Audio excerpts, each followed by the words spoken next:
Am I live? I think so. All right. Hey, everybody. What's up? It's Ryan Turner, founder of Amplifi Strategy, digital consultant. And I'm doing I think it's going to be 6th or 7th Facebook Live, coming to you live from Valladolid, Spain. That is the cathedral behind me, constructed back in the 14th century. Yeah, pretty old. And you'll notice something different about this Facebook Live, mainly the fact that this is the first Facebook Live that I'm doing in English.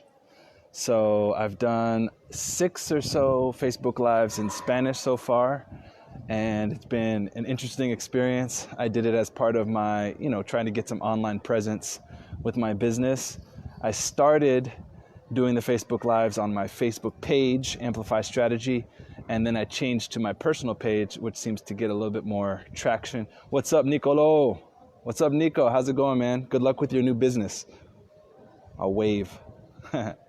And what I wanted to do today is give you guys a little bit about my story, because I know, most of you that are on my friend list obviously know me in some capacity. I think I've met the vast majority of people I've met physically in person that are on my Facebook. But in the last 6 or 7 months or so since I've been trying to grow my business, I've met a lot of people online and Facebook groups, etc. So you don't know me.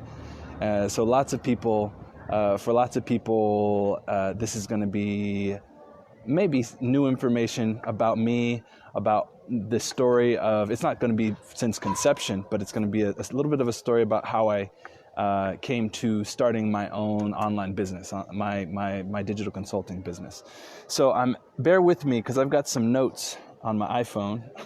I've got 2 phones in my hand and a selfie stick. And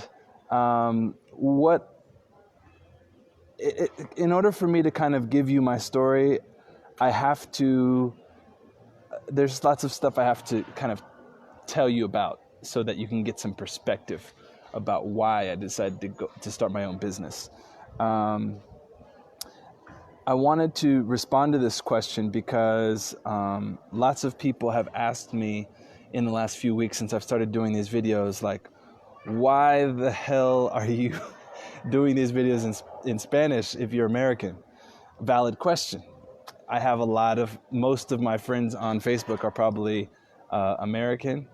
A big chunk of them probably from Atlanta, where I'm from. Another big chunk of them from college, from Elon University, where I went to school.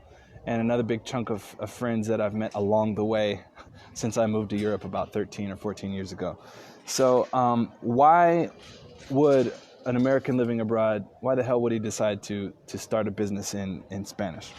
Well, to give you guys a little bit about my background, I studied, and bear with me because this is going to take at least 20 minutes. So last one took 20 minutes. I think this is going to take 20 minutes. But I graduated from college back in 2005 from a small liberal arts university called Elon University. Shout out to Elon, not Elon Musk, Elon University, much older than Elon Musk. And there I studied international relations and French. I got a double major in international studies in French, or international relations in French. And part of my studying was to go abroad. I went abroad to France and enjoyed it, and decided after I was going to graduate that I wanted to move abroad, at least temporarily. And I moved to Spain and ended up meeting the love of my life, my wife. Hey, Elena, ¿qué tal? ¿Cómo estás? I'll send a wave. David. Oh, we have new people on here.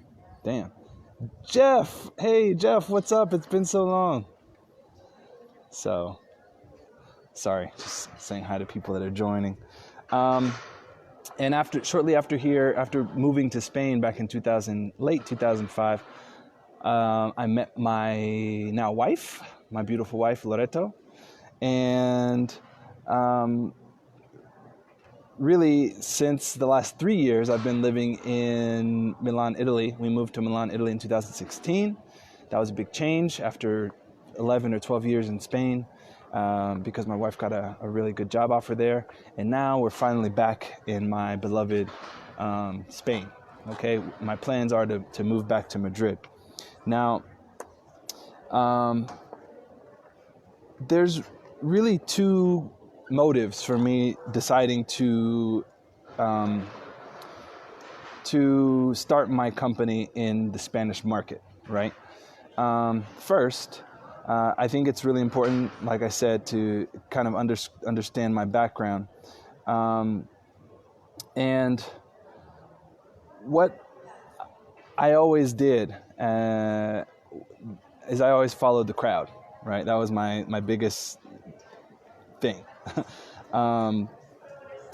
When I was in Spain, the thing to do for Americans when I moved to Spain in 2005 was to teach English. And so that's what I did. I made a living doing that.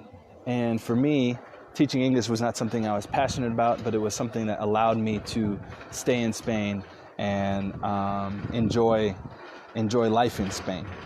But I noticed that, after several years of living there, after about 4 or 5 years of teaching English, I just didn't feel satisfied at all. I was getting really anxious, and I noticed that lots of my colleagues, lots of my Spanish friends specifically, were getting advanced degrees, masters, doctorates, and were kind of starting to advance in their careers, and I was just teaching English and didn't feel.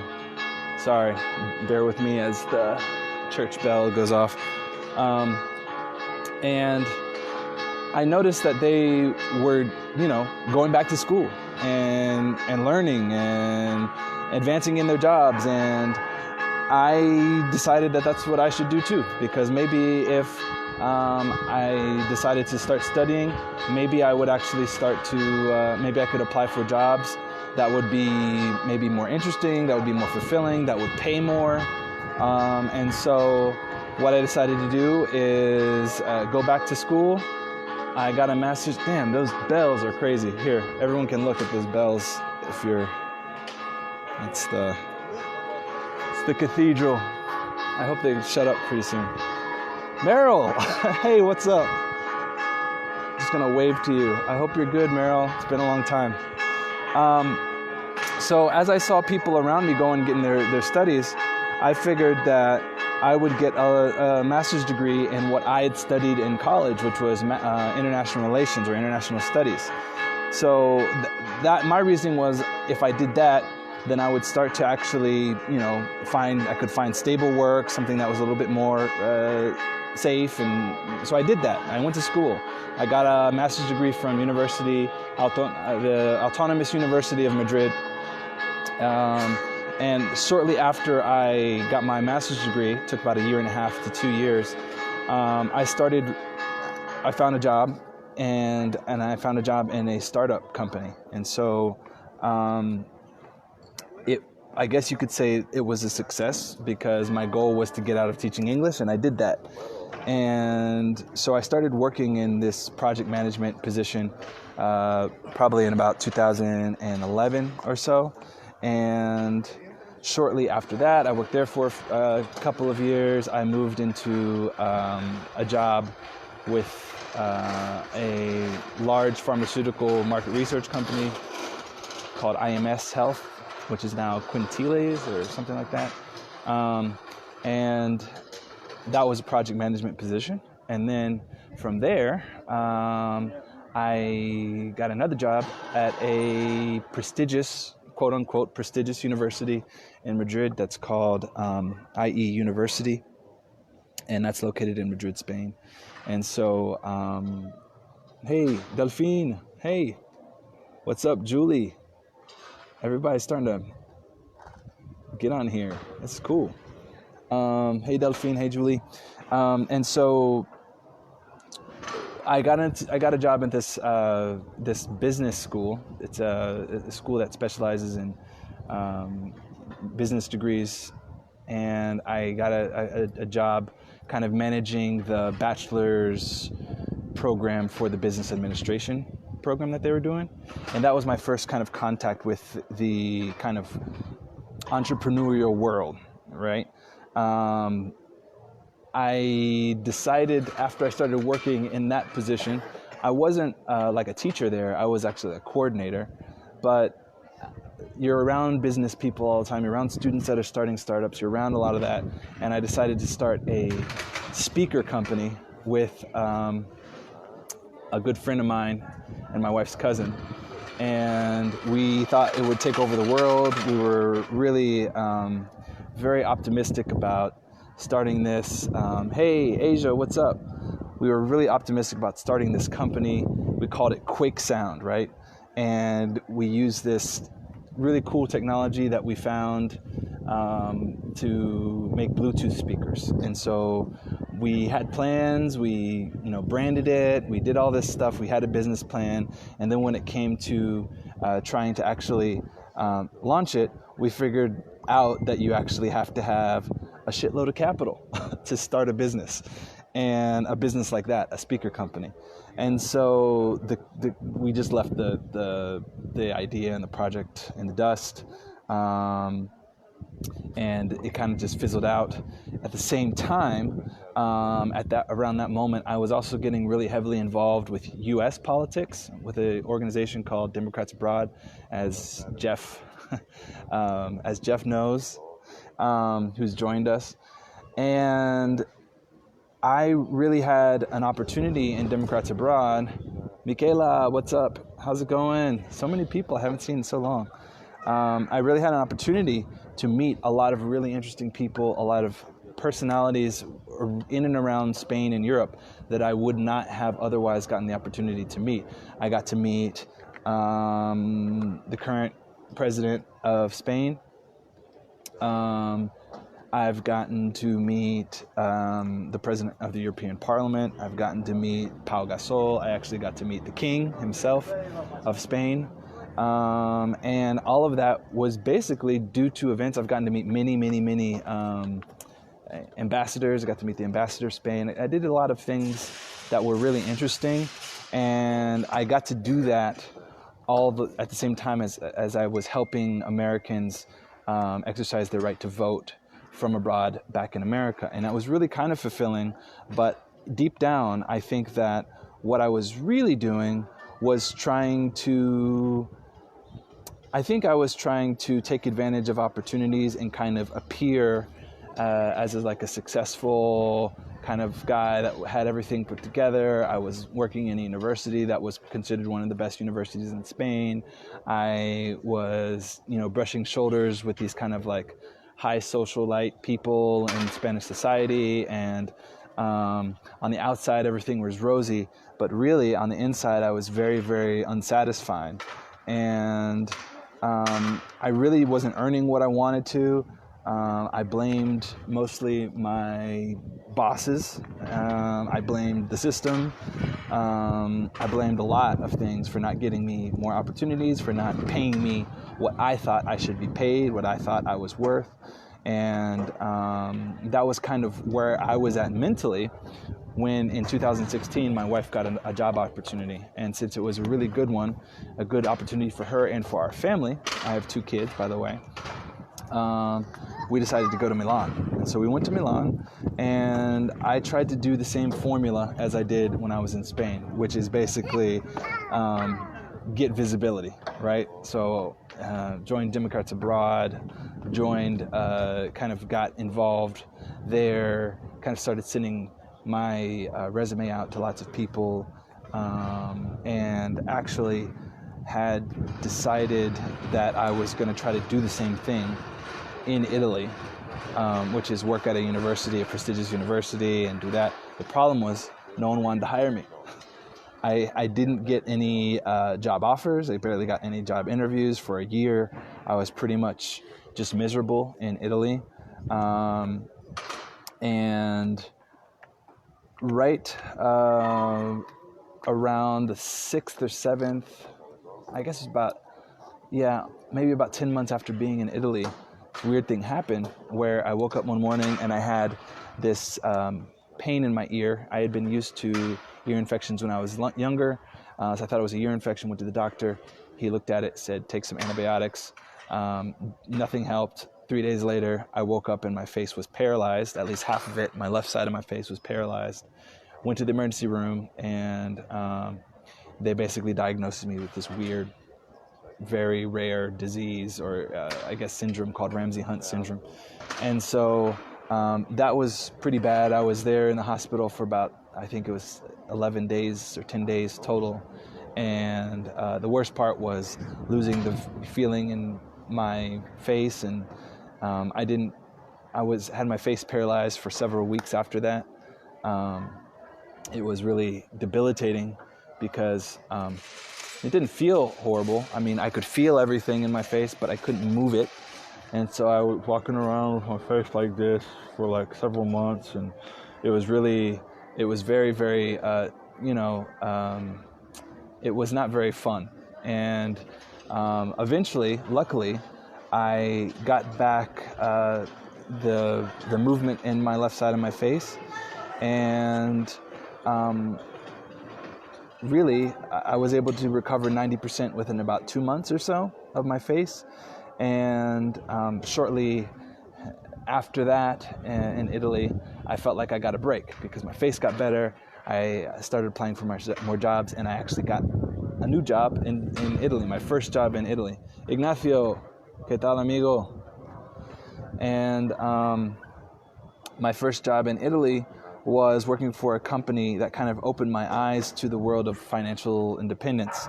And what they did was they gave courses on how to not just save your money, but invest your money, and kind of how to grow your personal economy. And so I sold courses from them abroad. And as everything started to kind of come together in Italy, finally I had a job. It was a sales job, which was new to me, but I love sales. Everything seemed like it was kind of going better, but in, I guess, November of 2017, they found a lump in my throat, right here, actually, right there in my salivary gland. And basically, it took them several weeks to kind of diagnose it and test it and run tests on the lump that they found in my neck. And basically, what they finally came back with after several weeks was that I had cancer, and a specific type of cancer, something called Hodgkin's nodular lymphocyte predominant Hodgkin's lymphoma. God, those bells. Sorry guys about that. And so they diagnosed me with cancer, and I tried to kind of balance my work with intensive chemotherapy treatment that I was prescribed, which was basically missing about 8 to 10 days of work every month in order to undergo treatments, blood tests, PET scans, analyses, tests, etc. And it really was one of the worst times of my life, trying to do all of that and juggle work, juggle cancer treatment, and doing all that. But it was a time where I decided, as we're getting closer to now, about a year and a half ago, people might remember that I left social media for about a year. And that was right when I decided to leave. I was, undergoing cancer treatment. I was juggling home life, kids, and a lot of things. And I really just didn't want the visibility. I didn't want to be sharing or seeing people's happy stories on Facebook or social media. So I kind of went seclusive, and that's what kind of, I just decided to focus on myself during those months that I was going through treatment. And I really knew that, playing the victim or being a victim to my circumstances, thank you church. Playing a victim to my circumstances wasn't gonna serve me. It wasn't gonna serve my life. It wasn't gonna serve my family. It wasn't gonna serve my happiness. And that's when the last day of treatment, I decided that I was going to, well, actually not the last day of treatment, the week before my last day of treatment, my job, the sales job, decided to let me go for, well, kind of a stupid reason, basically saying I had underperformance. Of course, I was trying to work at the same time as I was doing treatment, but they let me go, and it was a week before my last treatment of chemotherapy, and so that was like a lot of going on, but I felt shitty, obviously, for having been fired, but I was also happy for having finished my treatment successfully. By the way, everybody, I'm fine now, no cancer-free and all that, and no problems, but having gone through that period of cancer and, sales job was actually one of the best things that could have probably happened to me. I really think that, let me just look here.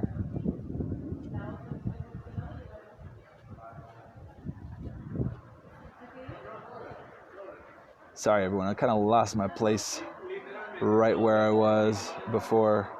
But it was one of the things that was probably one of the best things that could have happened to me, because I decided as soon as I finished my treatment that I was going to not go back to finding a job. I wasn't going to go back to LinkedIn. I wasn't going back to trying to network with people. I wasn't going to go back to, hey, Neil, what's up? Just telling my story here. Hope you're doing good, man. I wasn't going to go back to kind of floating in life. I wasn't going back to having to depend on a boss to pay me. And I didn't want to go back to finding, having to depend on someone to pay me based on my time. And I wanted to create a business where my own value was what the market paid me. And so the only problem I had was that I didn't have an idea. So I didn't know what I wanted to do, but I was determined once I had gotten fired, once I had finished my cancer treatment, that no, Neil, you're half the story, man.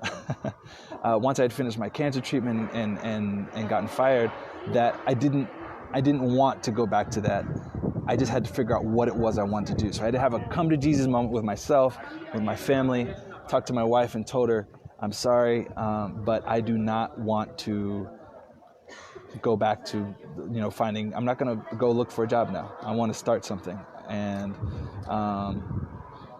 that was hard to talk about. I mean, hard to bring up a little bit because if any of you know my wife, she's very practical. And, her first suggestion was, well, why not, look for a job first? Why don't you have a job, then on the side, maybe think about starting your business? And I said no. I said, that's not what I'm going to do. I don't want to do that. I want to dedicate time to figuring out what it is that I can start. So I started to study. I started to educate myself and look at how the best companies around the world, or most famous or biggest, or I just started to research and figure out how those businesses work, how I could create something that wouldn't only help me, but would also help other people. And after many months and many months and months and months of personal development, of kind of discovering a lot about mindset and things like that, I started to get interested in marketing and that whole aspect of sales and marketing, because I just come from sales and I love sales. So I decided to create my company and base it on that. It's called Amplifi Strategy. And little by little, one client converted into two, and two clients into more opportunities to share my new knowledge, my new business with people that needed these strategies and people that needed results, and needed results that could kind of like speak for themselves. So now I'm pretty happy. I've just recently moved back to Spain. I will be in Madrid. That's where I'm going to be based. But right now, my house is under construction there in Madrid, and so we can't move to Madrid yet. But I'll be there pretty soon, in a few weeks. And I'm back in the country that I love, with new ideas, with new knowledge, and kind of a refreshed and renewed mentality. Hey, Marcus, what's up, man? Good to see you. Well, I can't see you, but good to see that you're on here. And being back in Spain with this kind of newly acquired knowledge, newly acquired outlook on life, I think is going to be great because I'm happier than ever. And so now you might be asking, well, then why, Ryan, after all of that, why the hell are you working in Spanish if you're American, and what does that whole story have to do with it? Well, mainly it's because after all of that experience, I saw that in order for me to advance, I needed to face things that were kind of new, and I needed to get out of my comfort zone for the most part. And even though my native tongue is English, I bring something to the Spanish market that no one else that I've run across, at least here in Spain, does. And that is international experience combined with not only a very mindset-based mentality focused on business, but also a very American mindset. And that's something that I think, hey, Dean, how's it going? Good to see you. I think that's something that the European market is kind of wanting a lot. So I understand, a lot of the best things about different parts of the world. And in the Spanish-speaking market, where I'm where my business is focused on, I've seen a lot of opportunities, and I saw a lot of opportunities that I didn't see in the English-speaking market. Yes, I do speak English, and yes, the majority of my friends are in English, my contacts are in English, but that's a saturated market.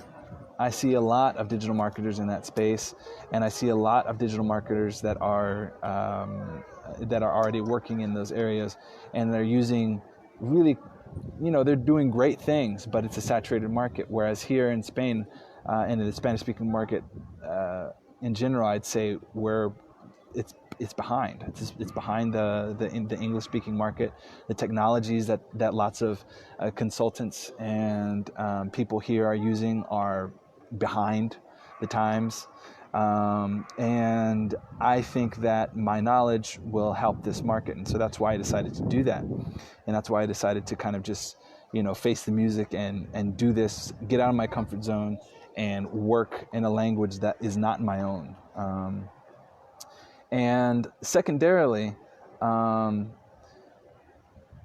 working in the Spanish market opens me up to the whole of Latin America. So I have another market that's in growth right now, and that has a huge need of becoming modernized and getting high value service, like this type of service that my company can provide. And so those are the two main reasons for me wanting to create my business and offer my services in Spanish.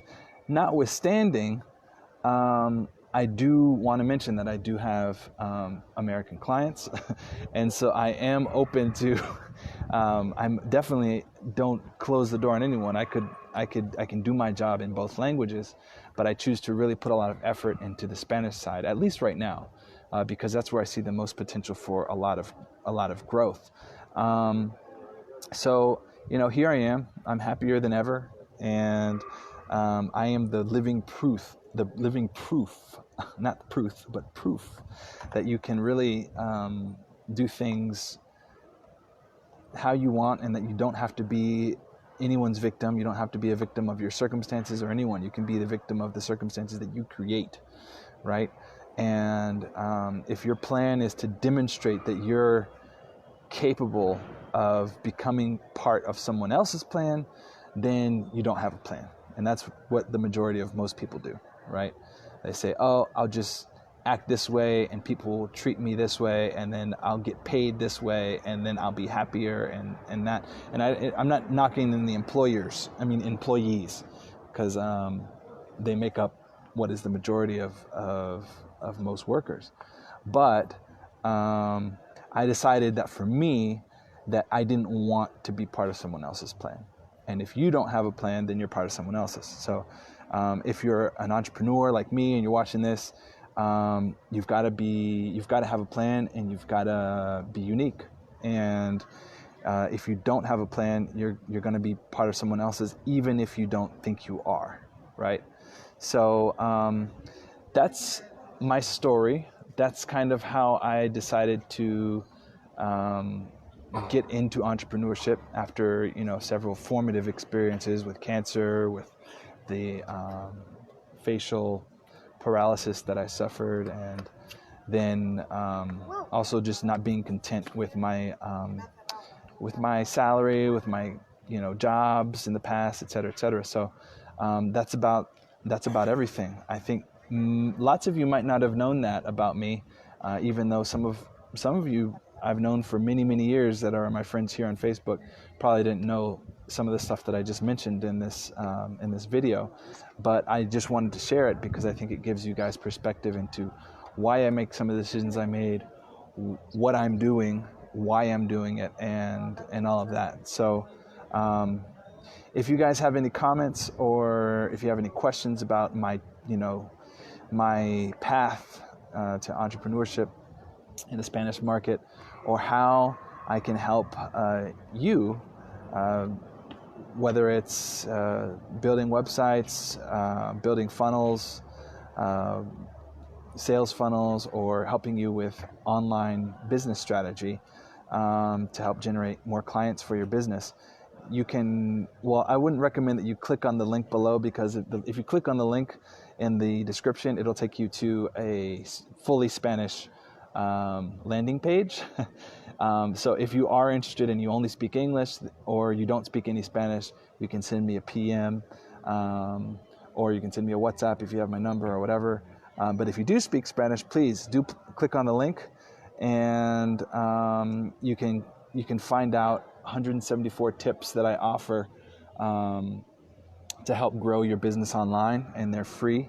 You can download them and use them in your business to help grow it. So that's about everything, everybody. I really appreciate you guys checking me out. This is one last glimpse of Valladolid, where I am right now.